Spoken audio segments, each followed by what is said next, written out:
نحمدہ و نصلی علی رسول الکریم اما بعد فاعوذ باللہ من الشیطان الرجیم بسم اللہ الرحمن الرحیم۔ دوستو، جیسے کہ آپ کو معلوم ہے کہ ٹی ایل پی کا اور حکومت کا ایک تنازع دفعہ پھر شدت اختیار کر چکا ہے، اور وہ فساد حسین رضوی صاحب کے معاملے کو لے کر، جبکہ سپریم کورٹ، ہائی کورٹ نے ان کو ہاؤس اریسٹ کو ختم کرنے کا اناؤنسمنٹ یا ڈیسیجن دے چکی ہے، لیکن گورنمنٹ اپنی ضد پر اڑی ہوئی ہے، کچھ سمجھ نہیں آ رہا ہے کہ وہ کیا فیصلہ لینا چاہ رہے ہیں۔ تو اس موضوع پر صاحبزادہ ابو خیر ڈاکٹر محمد زبیر الوری صاحب، جو کہ صدر ہیں جمعیت علماء پاکستان کے اور سربراہ ہیں ملی یکجہتی کونسل کے، جو کہ اس وقت سازشی کمیٹی حکومت اور ٹی ایل پی کے درمیان موجود ہیں، اس کی بھی قیادت کر رہے ہیں، تو ٹیلی فون لائن پر میرے ساتھ وہ موجود ہیں۔ ہم ان کا موقف لیتے ہیں اور ان سے جانتے ہیں کہ اس میں کیا۔ حضور، پہلے تو یہ بتائیں کہ یہ جو ابھی معاملات چل رہے ہیں، آپ کا کیا خیال ہے کہ سعد رضوی کو چھوڑنے سے حکومت کو کیا نقصان ہے؟ نقصان نہیں بلکہ فائدہ ہے، اور ہم سعد رضوی کی رہائی کے لیے ہماری رکنی کمیٹی ساری رات سارا دن بیٹھی رہی اور کل حکومت سے مذاکرات کرتے رہے، اور یہی ہم ان سے زور دیتے رہے۔ اس لیے آپ کا فائدہ ہے، اگر آپ چھوڑ دیں گے تو ملک ایک بہت بڑے بحران سے بچ جائے گا، اور سب سے بڑی بات یہ کہ جب عدالتیں ان کے اپنے فیصلہ کر رہی ہیں تو پھر آپ کو اس کے اوپر اصرار نہیں کرنا چاہیے، ان کو چھوڑنا چاہیے۔ اس میں آپ کا بھی فائدہ ہے، ملک کا بھی فائدہ ہے اس کے لیے۔ حضور، آپ کو یہ نہیں لگتا کہ جو اس وقت مہنگائی کے خلاف اپوزیشن پی ڈی ایم ایک احتجاج کرنے جا رہی تھی، اس کو ڈائیورٹ کرنے کے لیے حکومت نے یہ پینترا استعمال کیا؟ نہیں، حکومت تو میرے خیال میں انتہائی بیوقوفی کر رہی ہے، اور جتنے لوگ دیکھیں نا، یہ تو اٹھے ہیں سعد رضوی کی رہائی کے لیے، تحریک لبیک والے، لیکن ان کی تحریک کے اندر وہ تمام گروپ اور وہ تمام عناصر شامل ہو رہے ہیں جو بھوک کے مارے ہیں، پیاس کے مارے ہیں، مہنگائی کے مارے ہیں، اور جو کیا نام ہے کئی تحریکیں چلا کے ناکام ہو چکے ہیں، وہ سب اس پورے غنیمت سمجھ کے اس میں شامل ہو رہے ہیں۔ میرے سامنے نہیں آتا حکومت کو اپنے پیر پہ کڑھاڑ مار رہی ہے، اسے چاہیے فوری طور پر اس مسئلے کو حل کرے، ورنہ وہ جتنے لوگ ناکام ہو چکے تھے بڑے بڑے تحریکیں چلا کر پی ڈی ایم والے، وہ سب اس میں شامل ہو گئے اور گرم تختہ کریں گے حکومت کا، لیکن حکومت کی سمجھ میں نہیں آ رہی ہے، ہدایت کو یہی کہتے ہیں۔ آپ کو لگتا ہے کہ اگر یہ مسئلہ صحیح طرح ہینڈل نہ کیا گیا تو تحریک لبیک یا باقی لوگ اس کو وائلیشنز کی طرف لے کر جا سکتے ہیں؟ ہاں یعنی لیکن نا وائلنس تو ابھی بھی پیدا ہو رہا ہے، کتنے کیا نام ہے دونوں طرف سے دعوے کیے جا رہے ہیں شہادتوں کے، ادھر سے حکومت کی طرف سے پولیس کے ارکان شہید ہو رہے ہیں، ادھر وہ کہہ رہے ہیں کہ ہمارے کارکن شہید ہو رہے ہیں۔ یہ تو مسئلہ پیدا ہو گیا ہے، بڑے گمبھیر صورت سے اختیار کرتا جا رہا ہے، اور حکومت نے اگر سنجیدگی کا مظاہرہ نہیں کیا تو حالات تو مزید خراب ہو جائیں گے، اس کو فوری طور پر حل کرنے کی ضرورت ہے۔ آپ کے خیال میں اس کا سب سے بہترین حل کیا ہے؟ لیکن حل یہ کہ ان کے جو تحفظات ہیں حکومت کے تحریک لبیک سے، وہ ان سے بیٹھ کے طے کریں گے بھائی یہ ہمارے تحفظات ہیں، آپ ان کو دور کریں۔ ان کو جو تحفظات ہیں حکومت سے کہ وہ وعدہ کر کے پھر جاتی ہے، پورا نہیں کرتی ہے، وہ تحفظات دور کریں، مطلب یہ کہ دونوں انڈرسٹینڈنگ کریں بیٹھ کے۔ آخر وہ بھی اس ملک کے شہری ہیں، اور یہ لوگ بھی مانتے ہیں کہ ہاں یہ حکومت ہے اور پاکستان کے بیٹی جائز حکومت ہے۔ سب جب دونوں ایک دوسرے کو مانتے ہیں، تسلیم کرتے ہیں، تو جب ہم دشمن کے ساتھ بیٹھ سکتے ہیں اور اس سے مذاکرات کر سکتے ہیں۔ ہمارے عمران خان صاحب کہتے ہیں بار بار کے ساتھ انڈیا سے جنگ حل نہیں ہے، مذاکرات حل ہے۔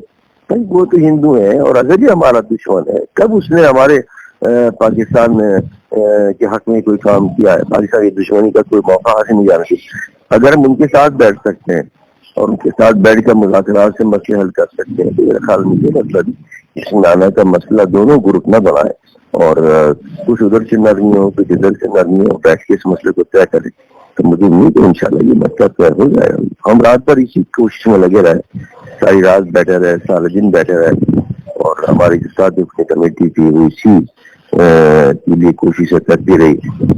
اور ظاہر بات ہے کہ پاکستان کے اکابرین ہماری ساتھ کمیٹی کے اندر ہے، سابق حامد رضا صاحب ہیں، سمیت تاج کونسل کے سربراہ ہیں، وہ ادھر کیا نام ہے اپنے خالی سلطان صاحب ہیں، وہ جماعت اہل سنت کی سربراہ ہیں. ادھر جناب دوسرے حامد رضا صاحب ہیں جو اس وقت ایک آزاد کشمیر کے وزیر ہیں, وزیر اوقاف ہیں, وہ ہمارے ساتھ تھے اس مسئلے کے بعد. ادھر شال شریف کے شاہزادہ پیر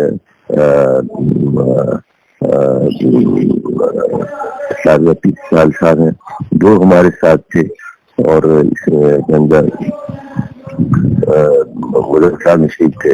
ادھر پیر اچھا خوش شریف کے پیر یا جلیل صاحب وہ ہمارے ساتھ تھے. ادھر کے منصوبی شریف کے سربراہ تاجر صاحب ہمارے ساتھ تھے. ہم سب بیٹھ کر یہی کوشش کرتے رہے پوری رات پورے دن, اور پھر بیٹھ رہے کہ کسی طرح دونوں طرف سے کوئی ایسے لاحمل طور ہو جائے کہ اس خون ریزی سے ہم بچ جائیں جو مزید خون ریزی کا امکان پیدا ہو رہا ہے. تو حضرت آپ کو گورنمنٹ کی طرف سے کوئی لچک نظر آ رہی ہے اس میں یا ابھی نہیں آ رہی؟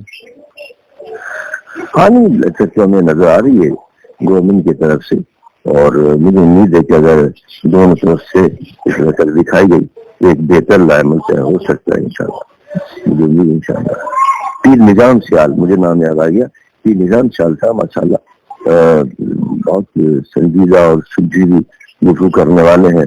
وہ بھی موجود تھے اور اپنے مشوروں سے مسلسل ہمیں نوازتے رہے, اور کافی دیر ہم لوگ اس مسئلے پر ڈسکس کرتے رہے.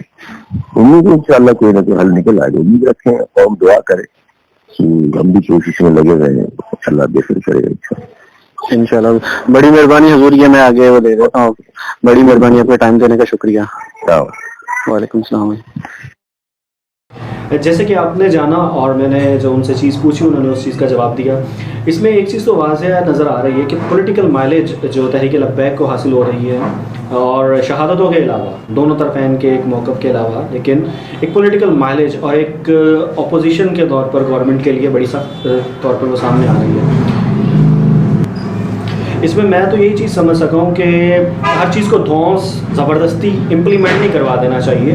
آپ کو لوگوں سے بیٹھ کر تحمل, بردباری اور سمجھداری سے کام لینا چاہیے, کیونکہ ہر چیز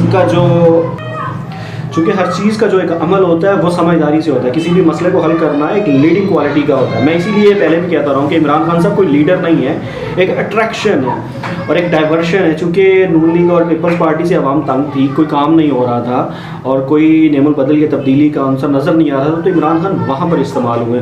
تو سیم آپ کے سامنے ابھی ان ساری چیزوں میں دیکھ سکتے ہیں, کوئی لیڈنگ کوالٹی نہیں ہے, اٹریکشن کوالٹی ہے, اور وہ اسی کے اوپر گامزن ہے. اب رہ گئی بات کہ اس مسئلے کا پولیٹیکل مائلیج موجود ہے, جو کہ نیکسٹ الیکشن میں 2023 کے اندر وہ تحریک لبیک کو ایک بڑا مائل سٹون ملے گا.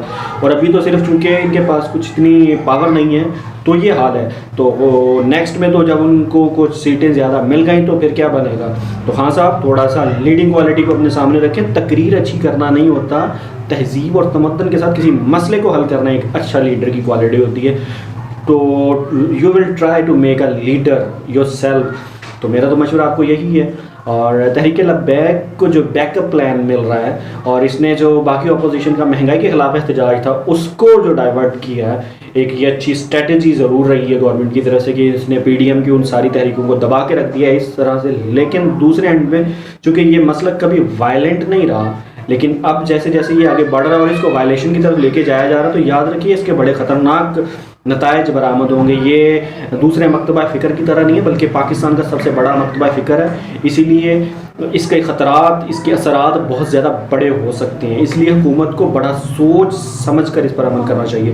تو جناب آج کا موقف یہی رہا, اور صاحبزادہ زبیر صاحب کو بھی آپ نے سنا. تو نیکسٹ ویڈیو تک مجھے دیجیے اجازت. اللہ حافظ.